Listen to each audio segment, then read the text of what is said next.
We have with us the managing director of the company, Mr. Dany Lein.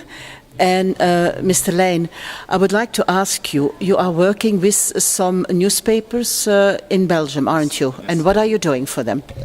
We actually provide a couple of services for media companies at large, newspaper groups. On the one hand, we have lots of SMS-based services. So we, for instance, offer payment services for a company or a newspaper called Le Soir, if they want to have access to the archieven, the archives. We offer also in the SMS area more and more on a revenue share basis interactivity, like puzzle and win type of solutions, where these publishers can build up new revenue streams, basically.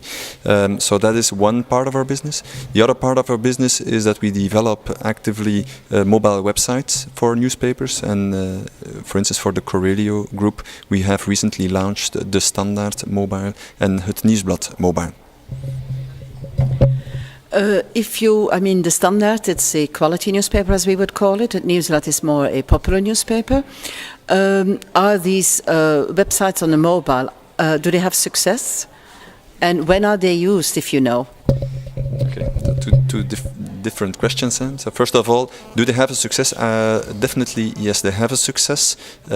If you compare the traffic that the Standaard has reached after only 6 months after the launch, it's today is probably the fifth or the sixth largest mobile site, and is only the portals of the operators like Vodafone Live and Orange World who are bigger sites than the Standaard today. So it's very quickly, it has been adopted very quickly. The Standaard focuses a lot on professional users, and what you see is that those users have the kind of devices that you need to easily browse and consult mobile sites like Blackberries, iPhones, HTC, and you name it. Okay, if you look at the launch of the Nieuwsblad, it was very recently done. It was only done last week.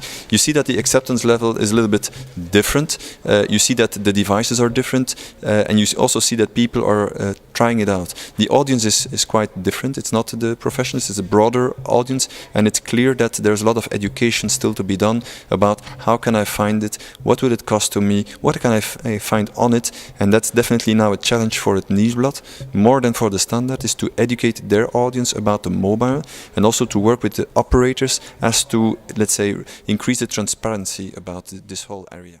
Today we heard a lot about the operators and the fact that in Belgium it's still quite expensive. It's not really too transparent. We sometimes get bills that are much too high, or that we didn't expect it to be so high. So I guess that's something where the newspapers in Belgium and other companies could together talk to the providers, and should do in the future. I'm sure they will. Coming back to the website of Het Nieuwsblad on the mobile, I know that Het Nieuwsblad has, I think, 379 local websites for each and every single little town in Belgium, in Flanders. Is that the same on the mobile?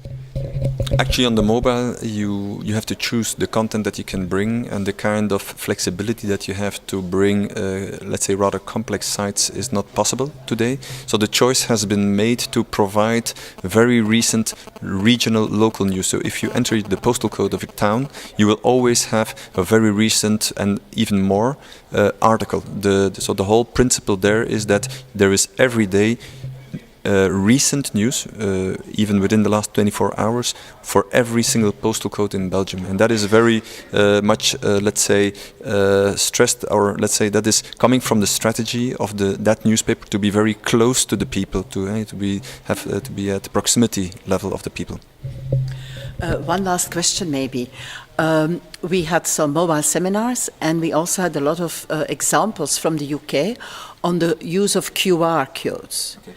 Is that something that newspapers could get into on their mobile websites, taking a photo of something in a shop and getting the information on their mobile, or how do you see the evolution of the QR? Well, actually, for me, QR codes as a usage pattern are very interesting, which means that you can make the link between a paper and the mobile and the net, basically. Okay. On the implementation part, I still believe that this is very much experimentation, whereas you need to have phones with good cameras, you need to have recognition behind, and you need to have the whole system following that.